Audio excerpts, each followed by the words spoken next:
Salam, salut, vous allez bien? Ça va super. Et vous? Walikoum salam, ça va et vous? On peut se tutoyer, il n'y a pas de souci. Hein. Oui, on peut se tutoyer. Aujourd'hui, nous sommes dans un nouveau podcast. Je parle directement aux personnes qui nous écoutent. Nous sommes dans un nouveau podcast.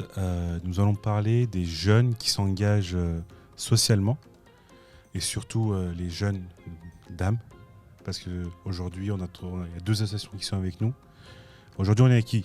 Alors, je laisse Yasmine se présenter. Merci. On est avec Yasmine de l'association My Maraude, donc présidente de l'association My Maraude, donc association qui a été créée le 8 juin 2021. Super. Et on est avec Nour, présidente de l'association Neja Fondation, qui a été créée le 27 décembre 2020. Du coup, on est avec deux présidentes, c'est ça? C'est exactement C'est ça. En plus, c'est même pas des personnes engagées, ce sont des personnes vraiment qui font avancer les choses, quoi. C'est ça. À la tête d'association, exactement.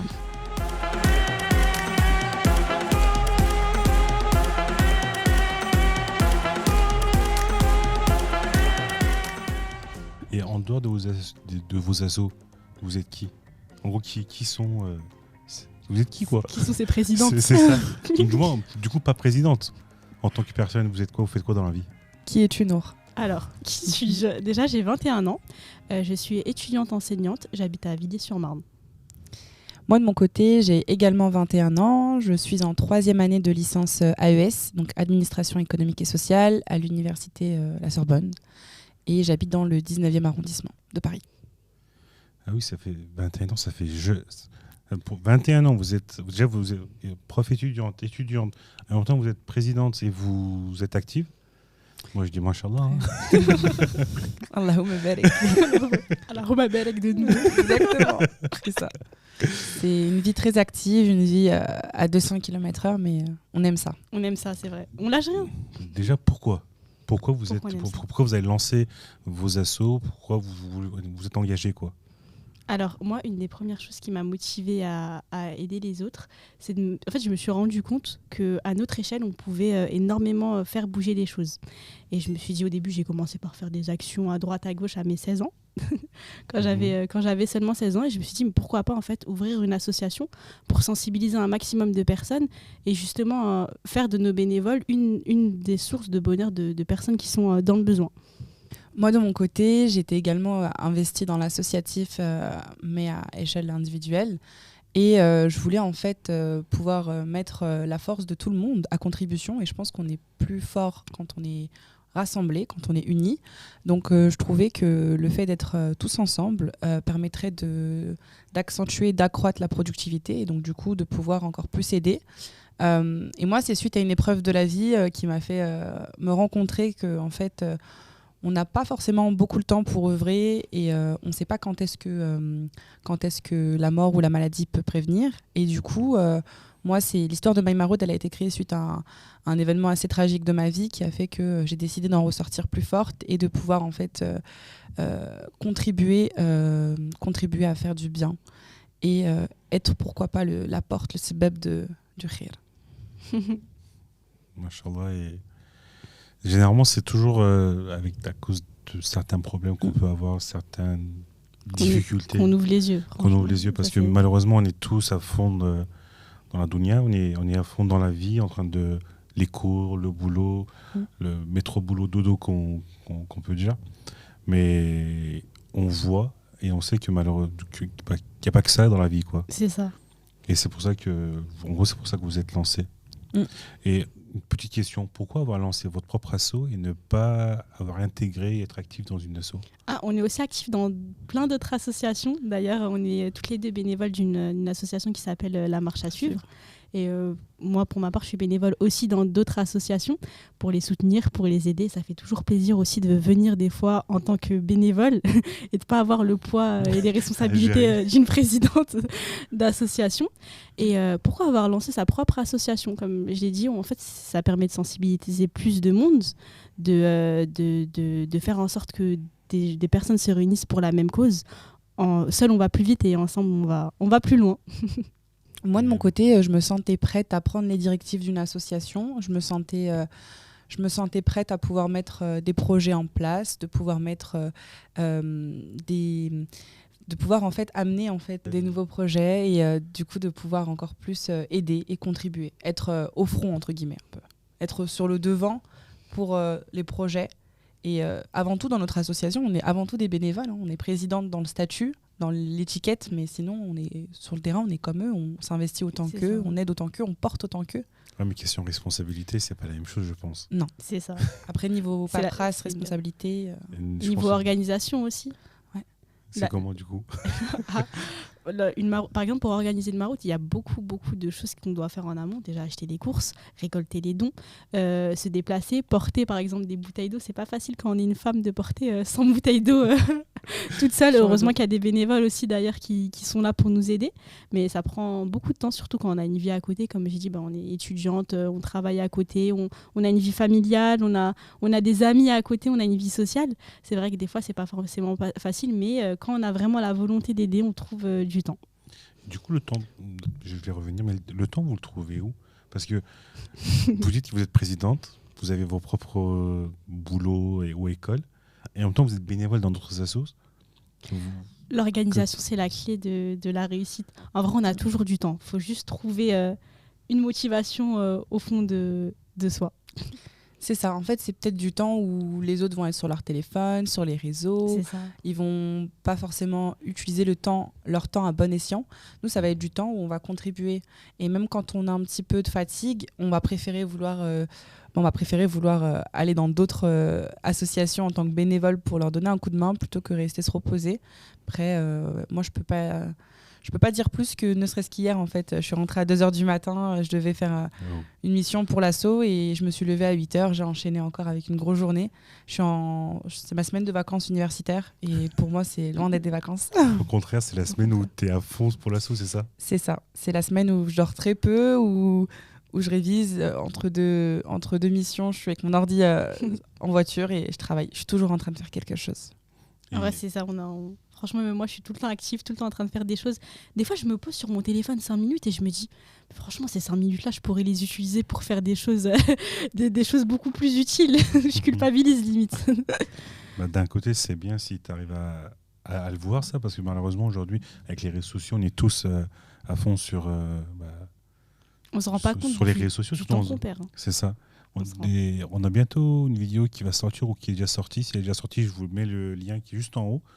Et c'est sur comment en gros ne pas être dans la dépendance du téléphone et tout ce qui est Netflix et tout le délire. Voilà.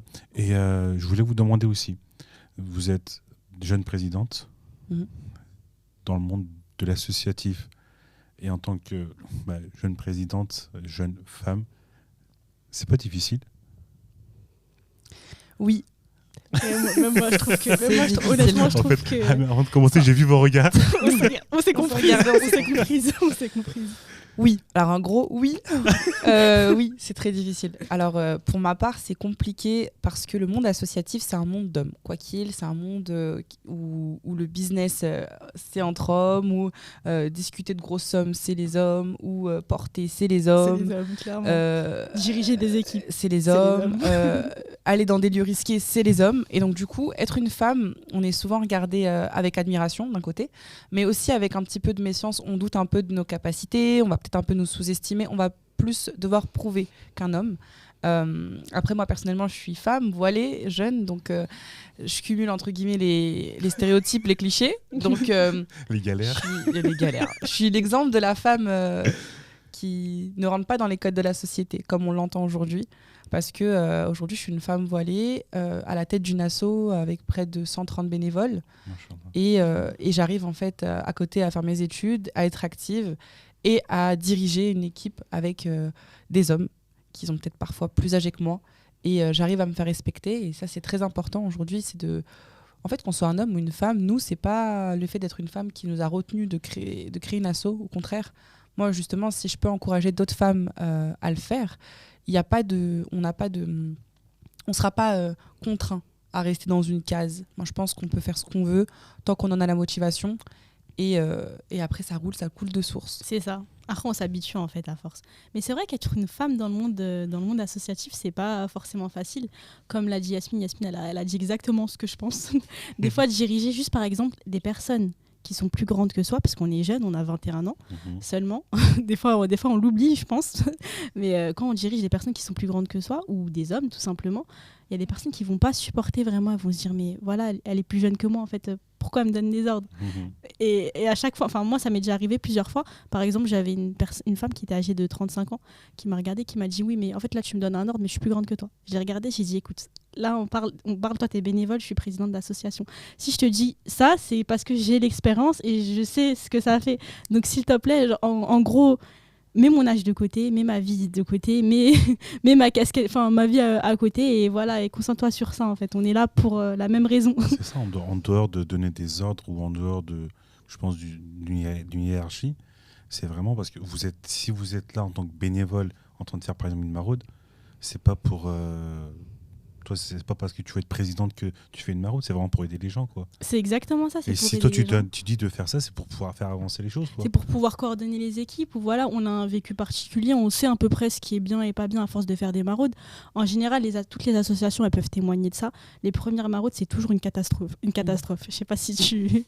Je confirme. Parce qu'au début, en fait, on sait pas forcément par où aller. Quel genre de catastrophe? C'est ça qui m'intéresse. Par exemple, marcher pendant 5 heures sur Paris pour trouver des sans-abri, parce qu'on sait pas où aller. Ou bien faire les repas en avance. En vrai, on n'a pas... T'as un local, Yasmine? Non. Ok, moi aussi j'ai pas de local, du coup en général on galère un peu à trouver des endroits pour cuisiner. Moi pour ma part je cuisine soit chez moi, soit chez des bénévoles, et au début c'est vrai que c'est pas facile. Par exemple on cuisine chez soi avec sa mère. Toi aussi je crois qu'un jour j'ai vu un live où tu disais que ta mère t'aidait beaucoup. Moi aussi pour ma part c'est pareil. Ma mère elle est à tête de l'assaut. ma mère franchement, la cuisine, ouais. Franchement les mères c'est incroyable. et du coup c'est vrai qu'au début je cuisinais qu'avec ma mère, c'était fatigant, c'était épuisant. Au final on arrive sur Paris, on trouve pas de sans-abri parce qu'on n'est pas allé au bon endroit, on n'arrive pas à gérer nos équipes. Toutes les associations elles passent par cette case-là. Moi la première, j'ai commencé, j'avais 16-17 ans, j'étais hyper jeune.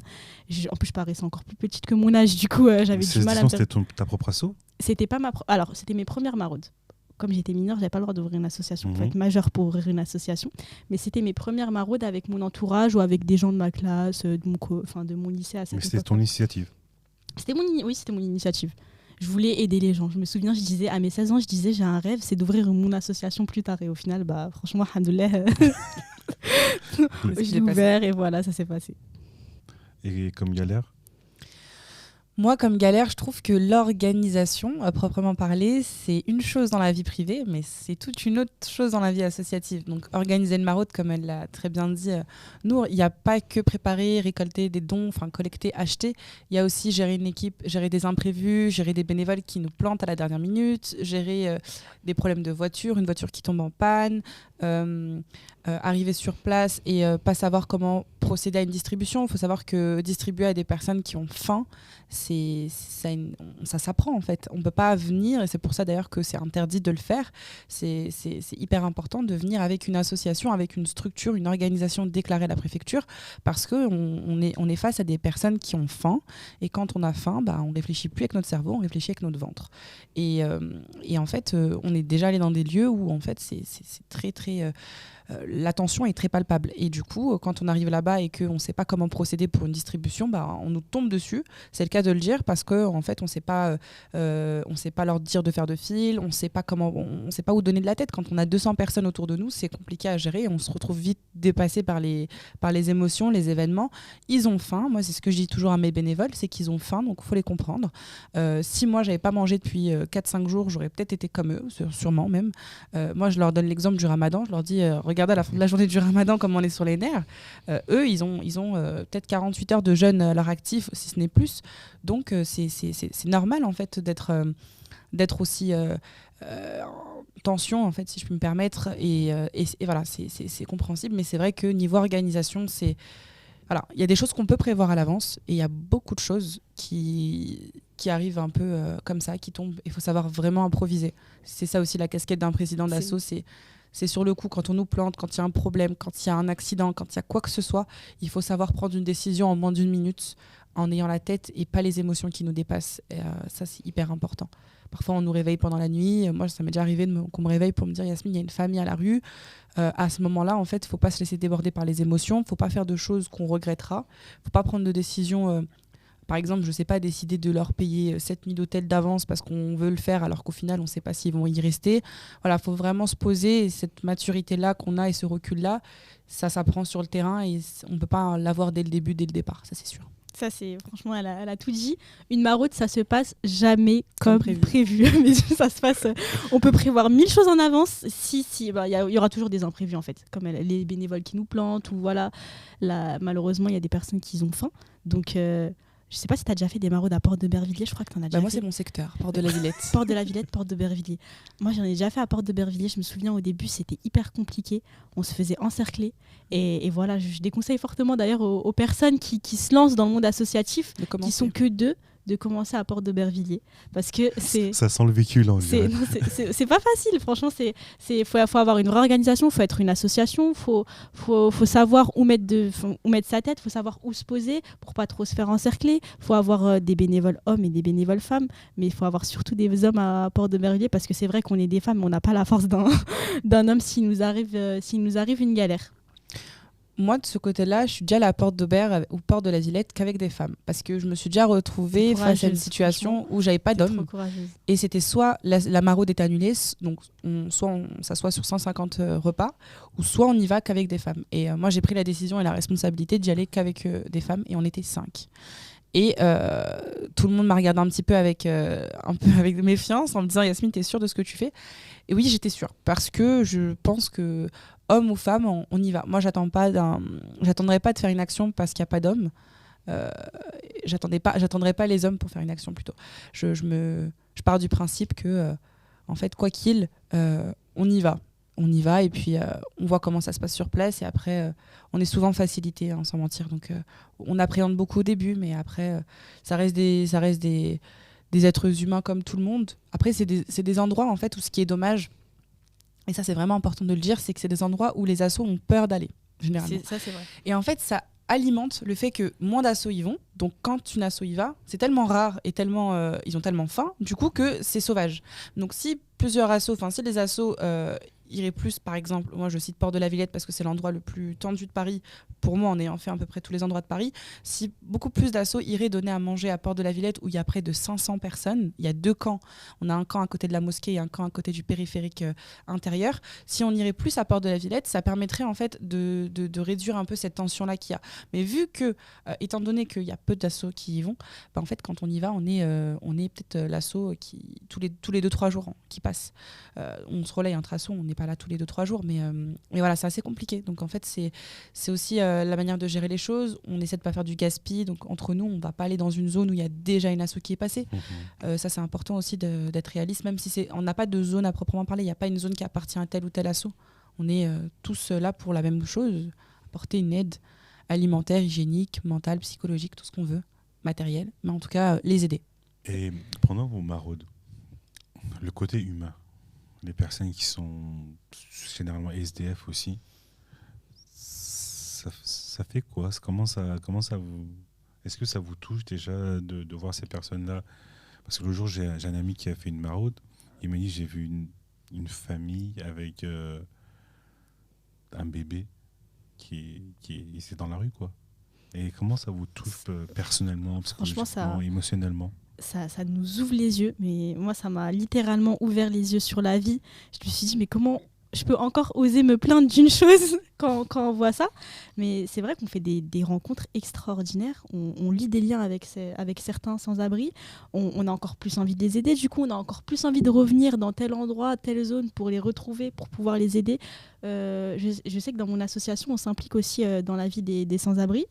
Là, par exemple, on est sur un plan de réintégration sociale des SDF dans le monde du travail.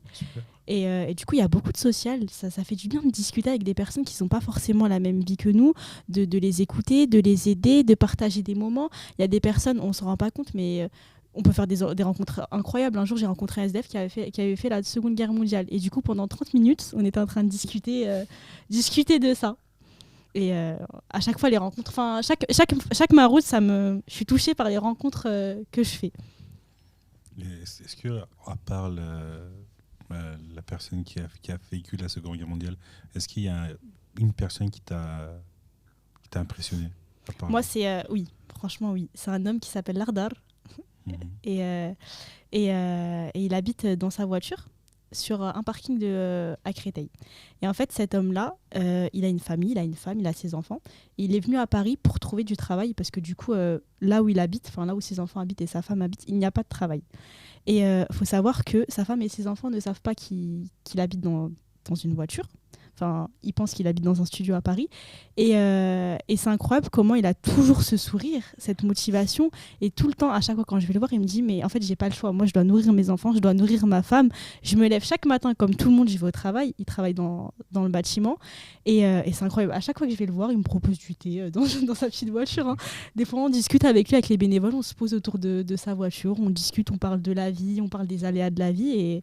Et c'est vrai que cette personne m'a énormément marquée et carrément, limite, je l'appelle des fois, je prends de ses nouvelles, je prends des nouvelles de sa femme. C'est vraiment, c'est quelque chose, on fait des rencontres très, très, très, très marquantes. Je te retourne la question, peut-être avant de la personne, résumer globalement, en gros, les émotions que tu as quand tu fais des maraudes et autres. On va jamais être... préparé à autant d'émotions. Moi, je pense qu'on s'habituera jamais à ce choc émotionnel-là. On se préparera jamais non plus. Parce qu'on va tomber sur des profils différents. Il faut savoir que les sans-abri, c'est des électrons libres. On peut les retrouver et ne plus jamais les revoir. En fait, nous, on a un pied-à-terre. On a tous une maison, un appartement. Eux, non. Donc, ils n'ont pas de compte à rendre. S'ils veulent aller à Marseille demain, prendre un train et se retrouver à faire la Manche à Marseille, ils le feront. Et en fait, on les côtoie, mais on essaie de garder en tête qu'on s'y attache malgré nous, mais on n'a pas ce lien-là qu'on pourrait avoir avec des personnes qui fréquentent une structure, par exemple, à la différence des foyers qu'on va aider, ou c'est des personnes qu'on va retrouver dans les squats, par exemple, aussi. Là, les sans-abri, c'est vraiment des électrons libres. On a déjà eu plusieurs personnes qu'on n'a plus jamais revues, mais... c'est la vie d'un sans-abri. Là où il y a plus d'opportunités, ils y vont. Et c'est tout à leur honneur. Donc non, on n'est jamais préparé à ça. Et puis après, moi j'ai déjà été touchée par un cas d'une famille. Donc c'était une famille, on m'a contactée donc, pendant la nuit en me disant, Yasmine, on a besoin de toi, il y a une famille à la rue. Donc on y allait. Et en fait, c'était une famille qui dormait avec du coup 2 enfants. Un papa, une maman qui était enceinte de 7 mois, de jumeaux, qui dormait à la rue. Il faut savoir que c'était à la mi-décembre, le 15 décembre. Et moi, c'est une histoire qui m'a marquée, je serais marquée à vie, parce que, premièrement, la maman, elle sentait plus si ses enfants étaient encore présents, parce qu'elle était tellement impactée, fatiguée, épuisée par tout ce qu'elle avait fait. Il faut savoir qu'elle avait fait plus de 4-5 mois de route pour venir jusqu'en France et arriver à Paris. Et du coup, les enfants ils avaient peut-être 3 et 5 ans, mais on voyait sur leur visage les marques du voyage, les marques de fatigue. Ils étaient pieds nus, en claquettes, ils mouraient de froid. Donc on a déjà essayé d'assurer le côté vestimentaire. On leur a apporté de quoi se couvrir, se vêtir. On les a emmenés manger, le temps de trouver une solution. Et là, on a décidé de les mettre à l'hôtel, d'ouvrir une cagnotte. Parce qu'on n'avait pas d'autre solution. On a essayé d'être en contact avec des personnes du SAMU, SAMU social, des personnes haut placées qui pourraient nous aider. Sauf que en 24 heures, on ne peut quasiment rien faire. En attendant de trouver une place pour 4 personnes, c'est assez compliqué. Donc on les a mis à l'hôtel et on a fait venir un interprète parce qu'il ne parlait pas le français. Donc on a essayé de mettre tout en place. Et le lendemain matin, on a appris qu'ils étaient partis de l'hôtel, qu'ils avaient quitté l'hôtel et qu'ils n'étaient plus jamais revenus. Donc on les a plus retrouvés. Et en fait, la simple et bonne raison, c'est que, encore une fois, on en revient à ce que je disais précédemment, c'est des électrons libres. On peut ne plus jamais les revoir. Et le père de famille avait pour projet d'aller au Royaume-Uni, parce qu'il parle l'anglais. Et quand on avait fait venir un interprète, l'interprète m'avait dit... il veut partir au Royaume-Uni, donc le père. Et du coup, l'interprète, il lui avait dit, mais vous savez ce que c'est les risques, votre femme, elle est enceinte, 7 mois, c'est un danger, c'est un risque de l'emmener. Et puis il lui répondait, vous savez, j'ai fait presque en gros 6 mois de route à pied, entre des trains, des voitures, en marchant dans des endroits hyper hostiles et rudimentaires, on n'est plus à ça près. Donc... moi, ça m'a choquée parce que là, il emmène sa famille pour moi dans des risques, mais pour eux, en fait, ça représentait rien. Mais je pense je pourrais jamais m'imaginer en fait pourquoi il a pris cette décision-là et pourquoi il a décidé de partir. Mais on s'était donné rendez-vous le lendemain et il était pas là, dans sa chambre d'hôtel. On est arrivé dans la chambre d'hôtel et il y avait personne. On les a pas retrouvés et on les a plus jamais revus. Donc ils sont sûrement bien loin encore d'ici, mais J'espère qu'ils sont plus arrivés en Angleterre sains et saufs. J'espère qu'ils sont au chaud. C'est ça. Et que les bébés enfants se portent bien. sont nés. C'était quand cette histoire? La mi-décembre, il y a 2 mois. Ouais. Du coup, on voit les enfants sont nés là, quoi. 7 mois, 9 mois, oui. Ils ont dû naître normalement, si tout se passe bien. Ouais, Si tout s'est bien passé, j'espère. Mais franchement, on espère. D'ailleurs, je tiens à féliciter Yasmine pour cette action parce que moi j'ai connu Yasmine à peu près à cette période, c'était il y a 2-3 mois.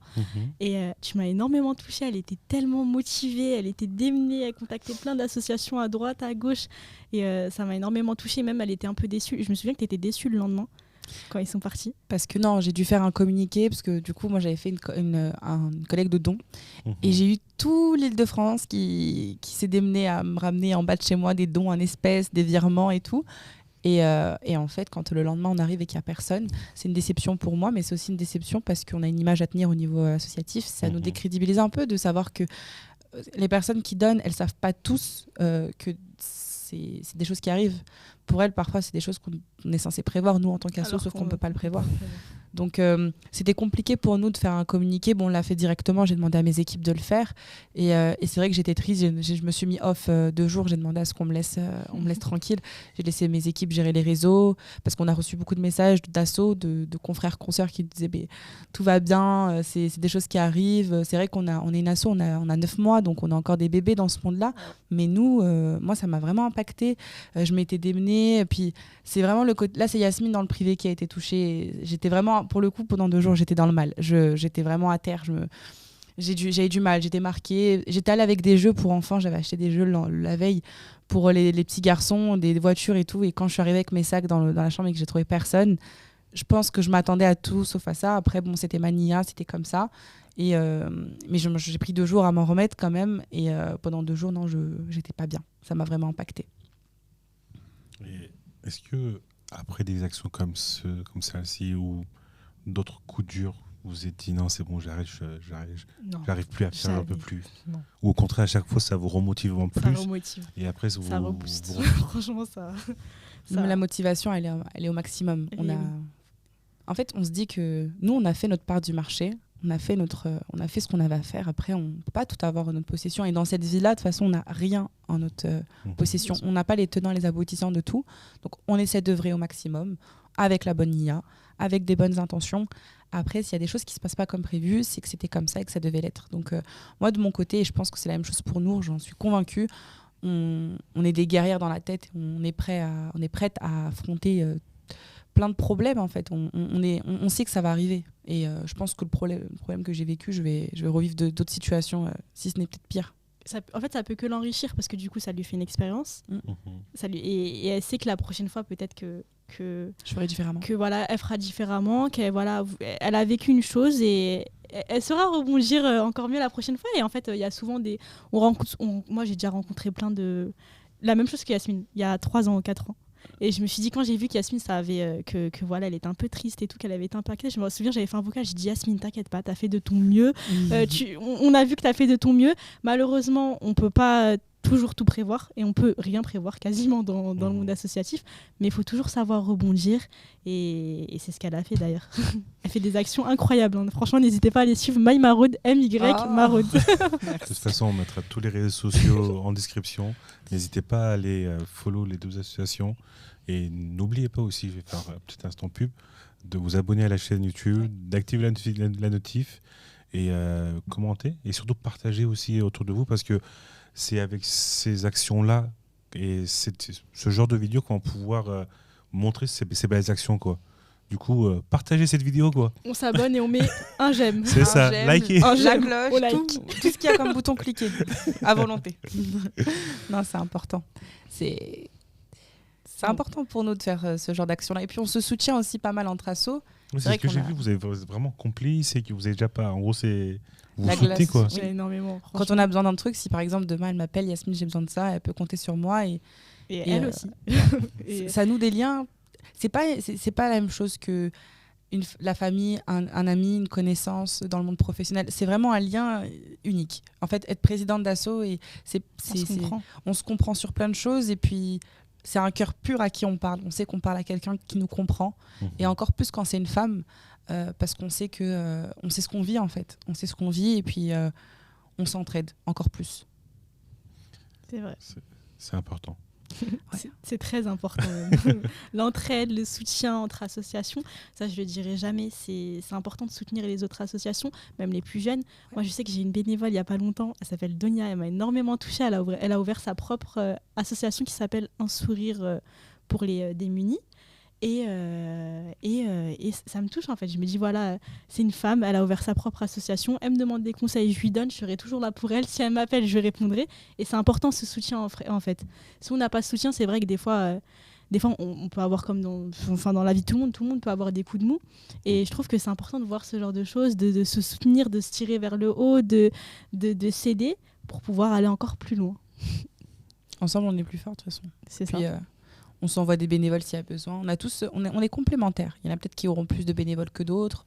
Parfois, on aura besoin de plus de bras que d'autres. Parfois, on aura besoin de repas. Parfois, on aura besoin de coups de main. Parfois, on aura juste besoin de parler. En fait, ça peut être plein de choses. Mais la complicité, la relation qu'on a entre nous, on n'a pas besoin de se parler tous les jours pour savoir qu'on peut être là l'une pour l'autre. Et c'est vrai que nous-mêmes, c'est aussi ce pourquoi on est investi dans d'autres assos en tant que bénévole, c'est qu'on a envie d'aider.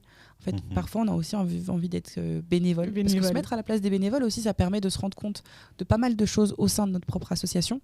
Et je pense que c'est une expérience que tout président devrait faire, en fait. Être bénévole au sein d'autres associations, si ce n'est d'aider ses confrères et consoeurs, c'est important de pouvoir voir un peu dans les yeux d'un bénévole comment se vit une maraude.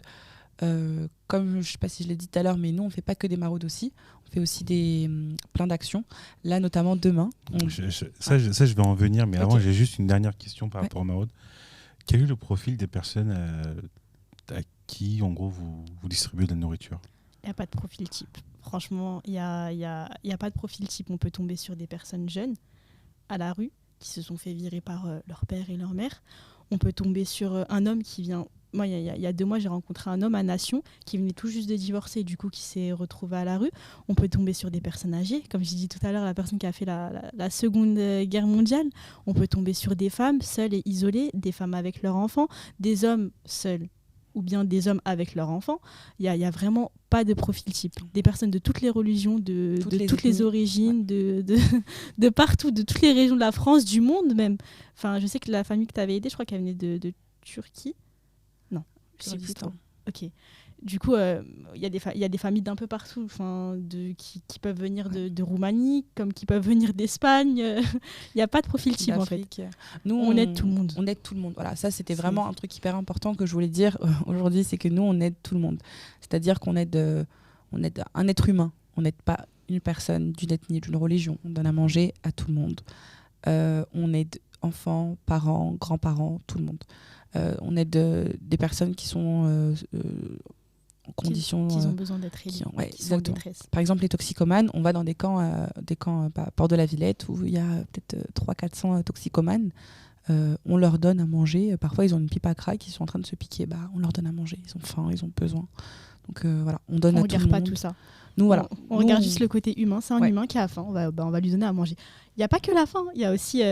Il y a des personnes qui n'ont même pas faim, qu'on rencontre dans la rue, qui n'ont pas faim, qui ont juste besoin de parler. Et ça, tout le monde peut le faire. Tout le monde peut faire. Tout le monde peut s'arrêter 5 minutes, discuter. On sait que ça fait tellement du bien quand on est seul, quand personne ne nous considère, quand tout le monde passe devant nous et nous regarde un peu de côté. Ça fait du bien d'être considéré des fois, même par un sourire. Je sais que même en tant qu'humaine, moi-même, des fois, je suis pas bien. Le matin, je me réveille de mauvaise humeur. Ça arrive à tout le monde. Quand je croise une personne qui me fait un sourire, ça m'apaise le cœur. On peut aider de plein de façons différentes. Il n'y a pas forcément d'argent, il n'y a pas forcément de repas. On peut aider avec notre bouche, avec notre sourire. Paroles. Nos paroles, c'est ça. Il faut savoir que la position d'un sans-abri qui est à la rue, c'est... il est par terre. Donc déjà, il se sent inférieur. On est à côté d'eux. On passe... déjà, on est plus grand qu'eux. Donc déjà, la position, il faut l'analyser aussi. C'est pas si facile que ça pour eux d'être écrasés. Et du coup, si en plus de ça, on les regarde pas, limite, on les enjambe en passant, ils n'ont pas l'impression d'être considérés. Et je pense que sur le nombre de personnes... Moi, franchement, je suis à deux doigts de faire l'expérience, en fait, parce que j'ai envie de me rendre compte. On va la faire, que Yacine, c'est. un jour. De se grimer et de me dire c'est quoi, parce que, en fait, moi, je me revois, par exemple, 10 ans précédemment, et je me dis, en fait, que c'est vrai que dans le métro, quand on voit un sans-abri, qu'on est plus jeune, on a des prénotions, des stéréotypes qu'on n'a pas du tout aujourd'hui. On a l'impression que le cliché du sans-abri qui est alcoolisé, qui parle fort et qui sent pas bon, c'est pas du tout le cas de tous les sans-abri. Moi, j'ai rencontré des dizaines, de centaines de sans-abri.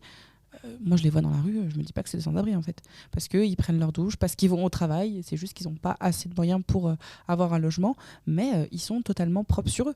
Donc, ce genre de cliché-là, en fait, n'est pas vrai. Moi, je pense qu'un sourire, juste un mot, bonne journée, ça prend. C'est un sourire, c'est une sadara, quoi. C'est une sadara, c'est une forme de sadara.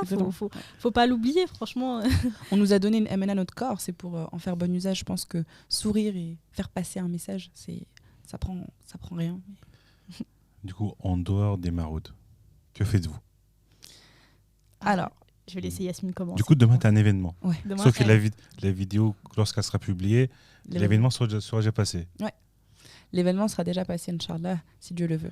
Mais oui, on a un événement demain. Alors, on distribue, en fait, on a fait une collecte dans 7 Franprix dans Paris. Et on a collecté plus de 2-3 tonnes de produits.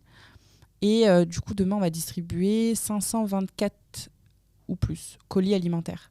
Donc, on a commandé des cartons, du scotch, on a tout préparé pour distribuer donc, tous ces colis qui ont distribué donc, dans des centres d'hébergement d'urgence, donc pour les travailleurs handicapés qui ont des faibles revenus, pour les femmes monoparentales, les femmes qui sont dans les foyers et les étudiants. On va aller dans des résidences universitaires. On est en contact direct avec le directeur du Crous de Paris.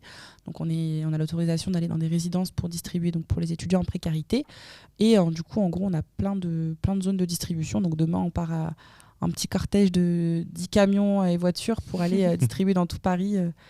Donc, on est en partenariat en collaboration plutôt avec l'école Iqra. Donc, c'est l'école islamique à Bobigny. Donc, on est en partenariat avec eux. Donc, ils nous ont prêté leurs locaux. Ils ont fait venir les bénévoles et les professeurs et les enseignants, le CPE de l'école dans les Franprix pour nous aider à collecter. Et les étudiants, demain, ils sont attendus à l'école pour nous aider à préparer les boîtes. Donc, on va faire une grosse journée distribution. Comment vous faites ça? Comment vous arrivez à gérer pour que Franprix vous donne 2 tonnes? 2 tonnes, c'est ça? 3 tonnes et après que passer en contact avec le président du Crous de Paris pour gérer tous les étudiants et autres. Comment vous faites pour toucher autant de personnes et monter, on va dire, en level aussi parce que je pense pas que ça soit aussi simple. C'est pas tu vas voir Franprix. Bonjour, je suis en une asso. Est-ce que tu me donnes... Ça prend du temps. Ça prend du temps. Après, on a des facilités comme chaque asso, chacun a ses contacts. Nous, on passe par la structure associative Phoenix. Donc, c'est une association anti-gaspi qui met les associations en lien avec des Franprix pour récupérer de temps en temps, de manière hebdomadaire, des denrées alimentaires qui seront sur le point de périmer. Et par la même occasion, tous les 3-4 mois, des collectes alimentaires. Donc, c'est pour ça qu'on fait des collectes avec eux. Notre première collecte avec eux, on était sur 1 Franprix. Après, on est passé à 3 Franprix. Et là, j'ai dit à mon équipe, allez, on passe sur 7 Franprix. Ils m'ont dit 7. Je leur ai dit, ouais, 7. Et donc, du coup, là, on a fait 7 Franprix donc, pendant 2 jours, donc samedi, dimanche dernier. Et du coup, on avait 7 Franprix dans Paris. On a collecté un gros camion type Renault Master, donc une grosse bête de denrées alimentaires hygiéniques. Et du coup, on a eu la chance aussi de rencontrer la directrice par des contacts. On a rencontré la directrice donc, de l'école Iqra avec qui nous ont prêté en fait, du coup, les salles de leurs locaux en fait, et on a pu disposer tous nos dons parce que du coup les dons ils sont stockés, ils sont restés 1 semaine en fait en tout.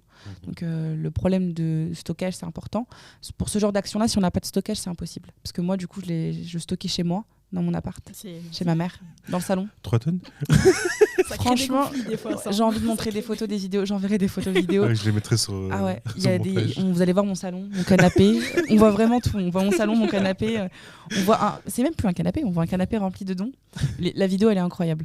Elle est incroyable parce que on se rend compte en fait que la générosité c'est top, mais quand on n'a pas de lieu de stockage, on est quand même restreint. Donc dans nos actions.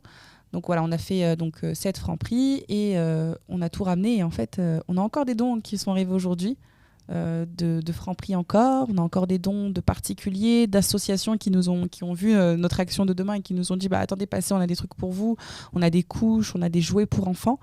Donc l'association Cité Solidaire 92 qui nous a fait des dons tout à l'heure. Donc pas mal de dons. Donc franchement, non, c'est cool. On a encore plein de choses. Et puis demain, on sait qu'on va avoir beaucoup de sourires, beaucoup de gens touchés. Et voilà, après, on oubliera les 1 semaine de fatigue et les 3 heures de sommeil par nuit. Alors, nous, pour notre part, elle agit beaucoup avec les étudiants. Nous, pour notre part, on n'agit pas beaucoup avec les étudiants. On agit beaucoup dans des centres d'hébergement d'urgence où on fait des événements pour les enfants, en fait. On essaye d'émerveiller les enfants parce que c'est vrai. Je ne sais pas si vous savez, c'est quoi un centre d'hébergement d'urgence ? Vous savez où ? Explique-nous. Alors, qu'est-ce qu'un centre d'hébergement d'urgence ? C'est simple. Quand une famille se retrouve à la rue, elle va appeler le 115. Le 115, du coup, il va placer ces familles qui sont en détresse dans des centres d'hébergement d'urgence. Malheureusement, les conditions dans des centres d'hébergement d'urgence, en général, elles sont très, très restreintes. Ils vivent à 5, 6 dans une chambre, quoi. Et c'est pas facile quand les enfants ils étudient, qu'ils changent de logement d'un jour à l'autre, qu'ils changent d'école, qu'ils changent leur entourage c'est plus le même, ils sont pas habitués. Du coup nous on fait beaucoup d'événements pour les enfants dans des centres d'hébergement d'urgence afin de les émerveiller, de leur faire oublier le temps d'une après-midi les dures difficultés de la vie qu'ils traversent. Et on ramène, par exemple, il n'y a pas longtemps, on avait fait une action dans un centre d'hébergement d'urgence où on a ramené un magicien, des mascottes, où on a fait des ateliers barbe à papa, maquillage, une sorte de kermesse géante gratuite où ils viennent, voilà, ils profitent, ils s'amusent, ils rigolent. On a même fait gagner une PlayStation, ils rigolent, ils s'éclatent et ils rentrent chez eux et voilà, ils sont contents. Nous, ça nous fait plaisir aussi, on est heureux de les voir sourire, on est heureux de voir ce sourire dans leur visage. Et comme elle a dit, c'est vrai que on est fatigué en amont parce que c'est une très très grosse organisation, faut pas l'oublier, mais voir ces sourires-là, ça nous apaise et ça nous rappelle pourquoi on fait ça en fait. Ça n'a pas de prix. Surtout ça n'a aucun prix. On fait aussi des enfants, quoi. Et j'ai encore trop de questions à vous poser, mais... On a le temps. En fait, on n'a plus trop le temps, parce que sinon le podcast il va durer 2 heures. Les gens déjà, je pense, ils sont fatigués de nous écouter. Là ils ont dû s'endormir. Ils ont dû s'endormir devant l'écran. Est-ce que vous avez une dernière chose à préciser, à dire, à part que vous recherchez des bénévoles qui peuvent venir? On va mettre toutes les adresses et le numéro et tout sous la vidéo. Moi, je tiens à dire que c'est hyper important aujourd'hui de montrer une bonne image de la jeunesse et de montrer qu'on peut être jeune et être investi, on peut être jeune et vouloir aider. Et que c'est pas peu de personnes finalement. Sur le terrain, il y a beaucoup de jeunes qui sont prêts à se démener. Il faut d'une part leur donner envie aussi, il faut croire en eux, parce que si on ne croit pas en eux, si on ne fait pas appel à eux, ça n'arrivera pas à nous. Puis surtout, en fait, voilà, faut utiliser les réseaux à bon escient. Nous, on sait que la com dans les assos, ça compte beaucoup. Donc, on essaie de les attirer de par les réseaux. Donc, TikTok, nous, on est sur Insta aussi. Facebook, ça marche plus trop. Mais voilà, on essaie d'être sur les réseaux. C'est une tranche d'âge supérieure un peu, Facebook. Voilà. Facebook, LinkedIn. Exactement. Nous, on est sur des réseaux, on essaie de les attirer. Et nous, on a eu plein de bénévoles qui sont venus grâce à une vidéo TikTok toute bête de préparation. Et j'ai reconnu le Franprix à côté de chez moi, Julien, ok. Et on a des bénévoles qui ont 15-16 ans, donc non, tout âge, tout le monde est les bienvenus. Et je pense que faites l'expérience. Moi, je demande juste à ce que chaque personne qui regarde cette vidéo se pose la question de est-ce que je me libérais pas un petit samedi. Ils sont la bienvenue dans nos associations et au moins faire l'expérience, ça n'engage en rien. Ça n'engage en rien. Il faut dire aussi que c'est pas, vous appelez pas tous les samedis, quoi. Si la personne veut s'engager seulement un samedi par mois, il peut très bien venir seulement un seul samedi. Un samedi par an, carrément. Par an. Ou une fois pas. Nous, on demande pas, on demande une régularité dans le sens où voilà, c'est en fonction de leur disponibilité évidemment, mais ça les contraint pas, il n'y a pas de contrat qui est signé, vous êtes obligé de venir tous les samedis. Non, c'est pas comme ça. Chacun a sa vie personnelle, on comprend, et puis l'association, chacun fait avec ses capacités, donc on ne peut pas contrôler la vie de tout le monde, donc non, ils viennent quand ils veulent venir, quand ils le peuvent, et on sait que s'ils veulent venir, enfin s'ils le peuvent, ils viendront. C'est voilà. ça. Donc moi, le message que je veux faire passer, c'est que faut pas avoir peur de franchir le pas. Il ne faut pas négliger ce qu'on peut faire. Il ne faut pas négliger la puissance il faut croire en soi, il faut avoir confiance en soi, faut pas hésiter à franchir le pas, à aller vers les autres, à les aider. Et voilà, j'espère que notre intervention va avoir donné envie aux personnes qui vont regarder la vidéo d'intégrer des associations, même si ce n'est pas la nôtre, hein, franchement. Nous, notre but, c'est que de plus en plus de jeunes s'engagent, de plus en plus de personnes s'engagent, et voilà. De toute façon, c'était ça le sujet principal de la vidéo, c'était les jeunes et l'engagement social. Je pense que vous avez très bien montré, en plus en tant que présidente, ce fait-là. Et engagez-vous. Engagez-vous, ouais. Et je le rappelle, n'oubliez pas de liker la vidéo, de partager la vidéo, de vous abonner. Et je vous dis à un prochain podcast. Allez, salam. À la prochaine, salam.